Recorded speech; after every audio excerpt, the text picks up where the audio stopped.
பேரு கங்கா கங்கா. கில்லி படம் எப்படி இருந்தது ரீரிலீஸ்? நான் மொத்தமா ஹோல்சம், நான் படமே ஹோல்சம். தளபதி பண்ணிக்கலாம் இந்த படம் வேற லெவல். ஆன் ஸ்கிரீன்ல தளபதி பார்க்கும் போதெல்லாம் அந்த வைப்பே தனியா இருந்துச்சு. அது தியேட்டரே கம்ப்ளீட்டா கமலா தியேட்டர் வந்து கான்சர்ட்டா மாத்திட்டாங்க. தளபதி என்ட்ரி எப்படி இருந்தது? நான் சொல்லவே தேவையில்லை. இந்த படம் இல்ல, எந்த படம் தளபதி வந்தாலும் அவர் என்ட்ரி மாசம் தளபதி நடிச்சாலே மாசம் அவ்வளவுதான். தளபதி கணிக்கிற ஒரு ஃபீஸ். முத்துப்பாண்டி எப்படி இருந்தாரு? அதுவும் அந்த முத்துப்பாண்டியா சொல்லுமா செல்லோட ரேடாகரப்ல தியேட்டரோட வைப் கம்ப்ளீட்டா வேற மாதிரி இருந்துச்சு. மொத்தமா ஹோல்சம் 10 பாட்டு ரிப்பீட் பண்ணாங்களா? ஆமா, நாங்க நிறைய பேர் கேட்டாங்க. அப்படி போட்டு சாங்ல பயங்கரமா இருந்துச்சு. அதான் ரிப்பீட் பண்ணாங்க, ஆடியன்ஸ்க்காக பண்ணாங்க. அர்ஜுனர்கள் ரிப்பீட் பண்ணலையா? அர்ஜுனர்கள் பண்ணாங்க, கேட்டோம் ஆனா பண்ணல.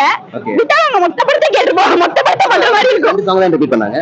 ஒரே ஒரு பாட்டு அப்படி போட்டு மட்டும் பண்ணாங்க. அவ்வளவுதானா? பயங்கரமா இருந்துச்சு, ஹோல்சமா இருந்துச்சு படமே.